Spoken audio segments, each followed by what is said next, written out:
Alright guys, स्वागत है आपका इस वीडियो में। तो फाइनली यहाँ पे जुजुत्सु काइसेन की सीजन 2 का एपिसोड नंबर 9 आ चुका है। मतलब कल ही आ गया था और मुझे पता है मैं इस मामले में थोड़ा लेट हो चुका हूँ क्योंकि कल यहाँ पे हमारा वन पंच मैन का भी चैप्टर आया हुआ था, जिस वजह से मेरा ध्यान उस पर था और मैं ये देखना भूल गया कि यार जुजुत्सु काइसेन का भी एपिसोड आ चुका है। तो ये मेरे को रात में पता चला, रात में मैंने एपिसोड वगैरह देखा, उसको वॉइस ओवर किया और आपको ये शायद वीडियो शाम के टाइम पे मिलेगी क्योंकि थोड़े से इंटरनेट इश्यूज है। बट कोई बात नहीं, अभी तो ये वीडियो आपको मिल चुकी है। तो बाकी बातें हम वीडियो के एंड में कर लेंगे। कुछ इंपॉर्टेंट चीजें आपको बताना चाहता हूँ मैं, बट वो एंड में ही बताऊंगा। अभी बताऊंगा तो स्पॉइलर मिल जाएगा आपको, ठीक है। तो चलिए फिर वीडियो शुरू कर लेते हैं। तो यार एपिसोड की शुरुआत में यहाँ पे हमसे क्वेश्चन पूछा जाता है कि आप साटोरू गोजो के बारे में क्या सोचते हैं। तो ये सारे के सारे स्टूडेंट्स भाई अलग अलग आंसर्स देते हैं। ज्यादातर लोग बोलते हैं कि वो एक बहुत बड़ा बेवकूफ है, लेकिन उसके बावजूद भी वो काफी ज्यादा ताकतवर है। तो यहाँ पे हमें एक फ्लैशबैक दिखाया जाता है जहाँ पे गोजो काफी ज्यादा थका हुआ होता है और उसके हाथ में ट्रांसफिगर्ड ह्यूमंस के सर होते हैं, ठीक है। यहाँ पे फिर से पहले का सीन दिखाया जाता है और गोजो इधर जब खड़ा हुआ होता है तो वो हानामी को देखती है, कहता है कि हे घासफूस, हम तीसरी बार मिल रहे हैं क्यों, है ना, तो इसलिए सबसे पहले मैं तुम्हें मारूंगा। जिसके बाद यहाँ पे गोजो आगे बढ़ता है और जब जोगो उसके ऊपर अटैक करता है तो भाई गोजो इधर जोगो की बात लगा देता है, उसका हाथ तोड़ के फेंक देता है वो और हानामी को लात मार के बहुत दूर उड़ा देता है। जिसके बाद हानामी को पता चल जाता है कि ये सिर्फ और सिर्फ एक डिस्ट्रैक्शन है, जबकि गोजो असलियत में सिर्फ जोगो के पीछे है। उसने अपनी लिमिटलेस टेक्निक को यूज करना बंद कर दिया है, वो अपनी टेक्निक को एडजस्ट नहीं कर रहा और उसने इसी स्पेस के अंदर अपनी कर्स एनर्जी मैनिपुलेशन का इस्तेमाल करके अटैक करना शुरू कर दिया है। इसका तो मुझे भी पीछे हटने की जरूरत नहीं है। तो यहाँ पे भाई हानामी भी तैयार हो जाता है, अपनी टेक्निक का इस्तेमाल करना शुरू कर देता है वो, ठीक है। जोगो इसे देख के शॉक हो जाता है और कहते हैं, हे हानामी ये क्या कर रहे हो तुम, डोमेन एम्प्लीफिकेशन को डिस्कस मत करो। तो ऑब्वियसली यार डोमेन एम्प्लीफिकेशन की ही मदद से तो ये दोनों यहाँ पे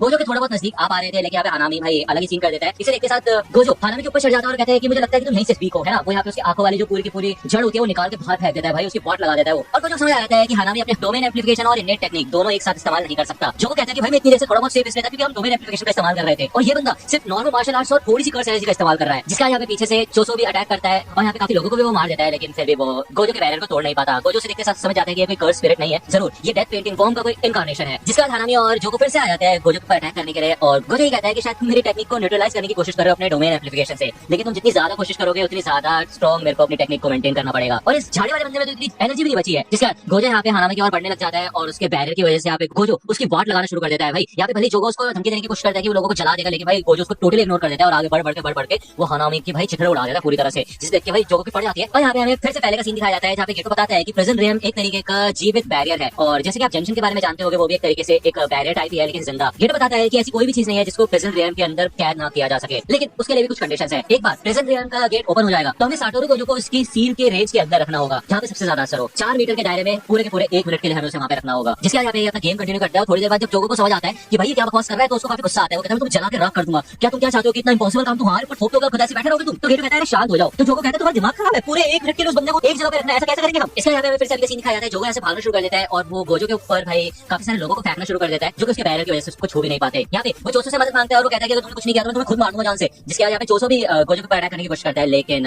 इस अटैक से भी कोई मतलब नहीं है। गोजो समझ जाता है कि ये इतना ही कर सकते हैं, इससे ज्यादा कुछ भी नहीं कर सकते। जो लोग कर्स स्पिरिट्स को नहीं देख सकते उन्होंने मेरे को भी इग्नोर करना शुरू कर दिया है। अगर ऐसे ही चलता रहा तो ये जगह ओपन होने लगेगी और उसके बाद मैं उस वॉल्केनो हेड को पकड़ सकता हूँ। तो मेरे को अपनी टेक्निक रिलीज करने की जरूरत नहीं है पहले की तरह। वैसे मैंने इनको पहले बता दिया कि मैं इनकी पॉट लगा दूंगा जरूर। वो उस डेथ पेंटिंग वाले बंदे के साथ मिलकर इस क्राउड के बीच में से मेरे ऊपर हमला करने के सोचेंगे, लेकिन ये तो बात है कि मैं सबको नहीं बचा सकता। इसके बदले मैं इन सबको जान से मार डालूंगा, यानी कि एक्सरसाइज कर दूंगा। जो सोचते हैं भाई 20 मिनट तो हुए होंगे, क्या चल के रहेंगे। तो हमें यहाँ पे टनल के अंदर का सीन दिखाया जाता है, इधर गेटो होता है और कहते हैं अभी नहीं, अभी थोड़ा समय है, अभी साटोरू गोजो को और थोड़ा थकने दो। यहाँ पे हमें नीजी श्राइन के स्टेशन का सीन दिखाया जाता है, बिल्कुल पहले का सीन। जब यहाँ पे यूजी आता है तो वो देखता है कि यहाँ पे एक लड़की होती है और उससे पूछता है कि हुआ क्या। तो वो लड़की ये बताती है कि सबके सब लोगों को मॉन्स्टर बना दिया गया और ट्रेन में चढ़ा दिया गया, मेरे लिए जगह नहीं थी और ट्रेन फुल हो चुकी थी इसलिए यहीं पे छोड़ दिया गया। तभी यहाँ पे ये लड़की भी इधर एक ट्रांसफिगर्ड ह्यूमन बन जाती है, जिसे देख के यूजी समझ जाता है कि माहितो इधर ही था। साथ साथ वो ये भी समझ जाता है कि भाई ट्रेन के अंदर उन मॉन्स्टर्स को चढ़ाया गया है जो कि आगे बढ़ रही है साटोरू गोजो की तरफ। ओके, तभी इन लोगों को यहाँ पे ट्रेन की आवाज आती है और ये सारे लोग काफी ज्यादा खुश हो जाते हैं कि फाइनली चलो ट्रेन तो आई, ये लोग यहाँ से निकल पाएंगे। ओके, जैसे ये ट्रेन यहाँ पे आके रुकती है और एक बंदा आगे आता है तो वो देखता है भाई इस ट्रेन के अंदर बहुत सारे ट्रांसफिगर्ड ह्यूमंस भरे हुए होते हैं, जिसको देख के उसकी पड़ जाती है। ये गेट खुलते साथ ही सारे ट्रांसफिगर्ड ह्यूमन लोगों के ऊपर अटैक करना शुरू कर देते हैं। गोजो यहाँ पे थोड़ा समझ नहीं पाता और वो कहते ही चल क्या रहा है इनका। माहितो भी इधर आ चुका होता है और कहते क्या बात है, मजा आ गया, यहाँ की हवा काफी मजेदार है, लोगों में डर है। मैं तो कुछ लोगों को पकड़ते हैं और आगे चल के उनको पहाड़ों में छोड़ दिया करेंगे, जंगलों में, और उनके साथ खेले करेंगे, ठीक है ना। तो जो कहता है मैं तो कह रहा हूँ कि उस पूरे जंगल में आग लगा देंगे हम, क्यों, है ना। तो माहितो कहता है हाँ, और हानामी भी काफी पागल हो जाएगा इन सबके बीच में। तो जो कहता है हानामी मर गया है। तो माहितो कहता है क्या, ये सब लोग यहाँ पे जब भाग रहे होते हैं तो माहितो भी गोजो के ऊपर अटैक करने की कोशिश करता है, लेकिन वो उसके नजदीक भी नहीं आ पाता और कहता है क्या बात है, मैं तुम्हें सच में नहीं छू सकता। गोजो के ऊपर अटैक करने की कोशिश करता है, लेकिन माहितो उसके अटैक से बच के पीछे चला जाता है और वो कहता है कि तुम्हें पता है इंसानों की सबसे घटिया चीज क्या है, कि वो बहुत सारे हैं। तो यहाँ पर जो जड़ें होती है उनको वो खोल देता है और उसमें से भी काफी सारे इंसान गिरने शुरू हो जाते हैं। जिसके बाद माहितो अपने आइडल ट्रांसफिगरेशन सोल मल्टीप्लिसिटी का इस्तेमाल करता है और साथ ही साथ चोसो अपने ब्लड मैनिपुलेशन कन्वर्जेंस का इस्तेमाल करता है और यहाँ पे काफी तगड़ी खतरनाक काटपीट शुरू हो जाती है भाई। और गोजो के सामने यहाँ पे काफी खून हो जाता है। ऑब्वियसली बात है,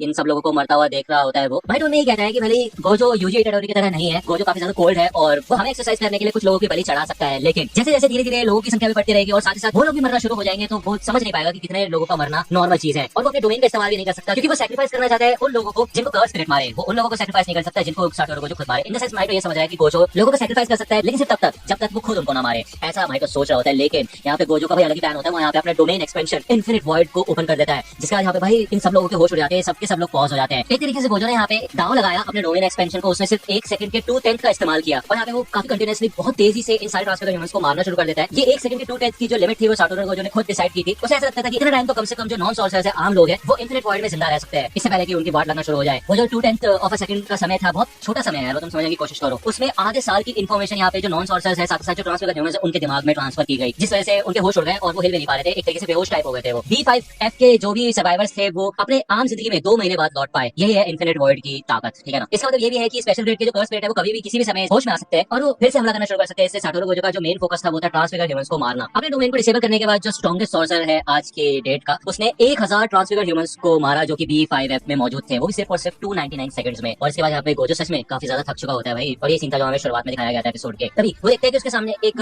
बॉक्स पड़ा होता है जिसको कवर किया गया होता है और तभी यहाँ पे गेटो आता है और कहता है प्रिजन रियम गेट ओपन। जिसके बाद ये जो प्रिजन रियम होता है इसका गेट ओपन हो जाता है बेसिकली। और गेटो कहता है कि भाई हमें 1 मिनट की जरूरत थी। जैसे यहाँ पे गोजो पीछे हटना शुरू होता है तभी पीछे से यहाँ पे गेटो आता है, कहता है हे क्या हाल है गोजो, काफी समय हो गया तुमसे मिले हुए। जिसे देख के यहाँ पे गोजो शॉक हो जाता है और कहता है क्या ये नकली है? नहीं, ये ट्रांसफॉर्मेशन टेक्निक है। इसका मतलब ये कि सच है। इसे देख के यहाँ पे उसे सारी सारी मेमोरीज याद आती है गोजो और गेटो की। और अभी तो सिर्फ 1 ही मिनट हुआ होता है गोजो के माइंड में, लेकिन इतना इनफ होता है इन लोगों के लिए कि गोजो को ट्रैप किया जा सके प्रिजन रियम के अंदर। तो गेटो ये कहता है कि साटोरू तुम्हें लड़ाई के बीच में ऐसे खो नहीं जाना चाहिए। गोजो कहता है कि मेरे को इसके अंदर कोई भी कर्स एनर्जी महसूस नहीं हो रही है और मैं अपनी बॉडी को भी हिला नहीं पा रहा हूँ, तो इसका मतलब ये है कि चेकमेट हो चुका है। वो पूछते हैं कि तुम हो कौन? तो गेटो कहता है मैं सुगुरु गेटो हूँ, तुम मुझे भूल गए क्या? तो गोजो कहता है तुम्हारी बॉडी, तुम्हारी कर्स एनर्जी, जो भी इन्फॉर्मेशन तुम दे रहे हो वो मेरी आंखों को लग रहा है कि तुम सुगुरु गेटो हो, लेकिन नहीं, ऐसा है नहीं, मेरा दिल नहीं मान रहा। तो बताओ मेरे को कौन हो तुम? तो गेटो कहता है कितनी अजीब बात है यार, तुम्हें कैसे पता चला? तो यहाँ पे वो अपना सर ओपन करता है और उसके दिमाग भाई अजीब सा ही होता है एकदम, उसमें एक मुंह टाइप भी बना हुआ होता है। वो कहता है तुम्हें पता कैसे चला यार? तो यही मेरी टेक्निक है, मैं एक बॉडी से दूसरी बॉडी में जा सकता हूँ ब्रेन को रिप्लेस करके। साथ जिस बॉडी के अंदर मैं हूँ उस बॉडी की टेक्निक्स का इस्तेमाल कर सकता हूँ। मैं मेरे को सच में इस आदमी के कर्स मैनिपुलेशन की जरूरत थी और इस सिचुएशन की भी। उस दिन तुमने शोको आयरी को सुगुरु गेटो की बॉडी के डिस्पोजल के लिए मना कर दिया था, है ना? ये काफी अजीब बात थी कि तुमने ऐसा कुछ किया, लेकिन उसी वजह से मैं आसानी से इसकी बॉडी पे कब्जा कर पाया। तो बेसिकली अब आप सोच रहे होंगे कि वो कह रहा है